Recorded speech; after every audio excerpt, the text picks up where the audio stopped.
ఇవాళ అధికారులకు phone tapping చేయాల్సిన అవసరం లేదు. రాజకీయ నాయకులకు అధికారులకు ఫోన్ ట్యాపింగ్ చేసినటువంటి శత్రుత్వం ఉండదు, అంత అవసరం కూడా లేదు. వాస్తవానికి ఫోన్ ట్యాపింగ్ అనేది దేశ భద్రతకు సంబంధించినటువంటి అంశం ఇది. కాబట్టి దీనిలో ప్రధాన నిందితుడిగా ఆరోపణలు ఎదుర్కొన్నటువంటి రాధాకిషన్ రావు గారు ఆయన పోలీసులు అరెస్ట్ చేసిన తర్వాత విచారణ సమయంలో అనేక అంశాలను వారు చెప్పిన విషయాలను పోలీసులు స్టేట్మెంట్ రికార్డ్ చేయడం జరిగింది. వాళ్ళు ఆయన చెప్పిన అంశాలను ఆయన ఏం చెప్పాడు, మేము సొంతగా చేయలేదు, మాకు ఒక పెద్ద ఆయన ఆదేశం ఇచ్చిండు, పెద్ద ఆయన ఆదేశం ఇచ్చినట్టు ఏ పెద్ద ఆయన అంటే అడుతూ కూడా స్టేట్మెంట్ క్లియర్గా ఉంది. ఏం పెద్ద ఆయన అంటే కేసీఆర్ యొక్క ఆదేశం మేరకే మేము ఈ ఫోన్ ట్యాపింగ్ చేస్తామని చెప్పి ఆయన క్లియర్గా ఆయన ఇచ్చిన స్టేట్మెంట్ను పోలీస్ అధికారులు క్లియర్గా రికార్డ్ చేసి పెట్టారు.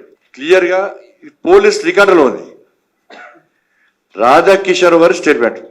మేము కేసీఆర్ యొక్క ఆదేశాల మేరకు ఈ ఫోన్ ట్యాపింగ్ చేస్తాం, వాళ్ళు ఏ వ్యక్తుల పేరు చెప్తే ఆ వ్యక్తులు, ఏ లీడర్ల పేరు చెప్తే ఆ లీడర్లను మేము ఆ ఫోన్ నెంబర్ ఫోన్ ట్యాపింగ్ చేస్తామని చెప్పి పోలీస్ స్టేట్మెంట్లో పోలీస్ విచారణలో రాధాకిషన్ గారు ఒప్పుకున్నటువంటి స్టేట్మెంట్.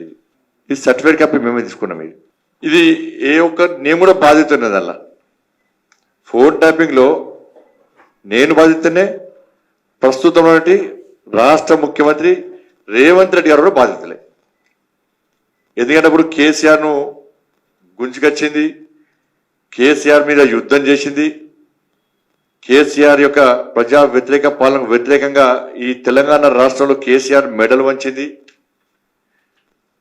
ఫామ్ హౌస్లోకి వెళ్ళి గుంజుకొచ్చింది, ప్రజలు కష్టాలు ఉంటాయి, ఇబ్బందులు ఉంటాయి, వాళ్ళకి భరోసా కల్పించి కేసీఆర్ కుటుంబ పాలనను వ్యతిరేకంగా ఫైట్ చేసింది ఇలా నేనే. కాబట్టి ఇవాళ మా ఫోన్లను ట్యాపింగ్ చేయడం జరిగింది.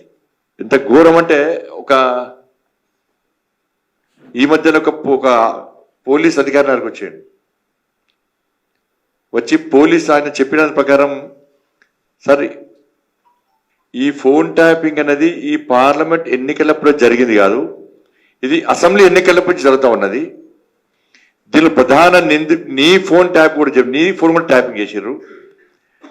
మీ ఇంటి దగ్గరనే ఒక పెట్రోల్ బంక్ ఉంటుంది, ఆ పెట్రోల్ బంక్లో 2 వెహికల్స్ ఉంటాయి, ఇటు పక్కన ఖాళీ ప్లేస్ ఉంటుంది, టెంపుల్ ఉంటుంది, ఆ టెంపుల్ దగ్గర 2 వెహికల్స్ ఉంటాయి.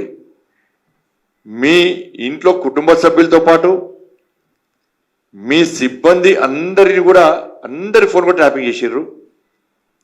ఎట్లా చేస్తారు అంటే నా ఫోన్ నెంబర్ సంబంధించి ఇంకో డబుల్ సిమ్, ఇంకో సిమ్ తీసుకొని ఇజ్రాయెల్ టెక్నాలజీతో దీన్ని పూర్తిగా ఫోన్లు వినే అవకాశం ఉంది. కాబట్టి దాని ద్వారా ఇది జరిగింది. అందుకే 317 జియో అప్పుడు కానీ టీఎస్పీఎస్ఐ అప్పుడు కానీ మిమ్మల్ని అరెస్ట్ చేయడం ఇవన్నీ కూడా దానిలో భాగమేది.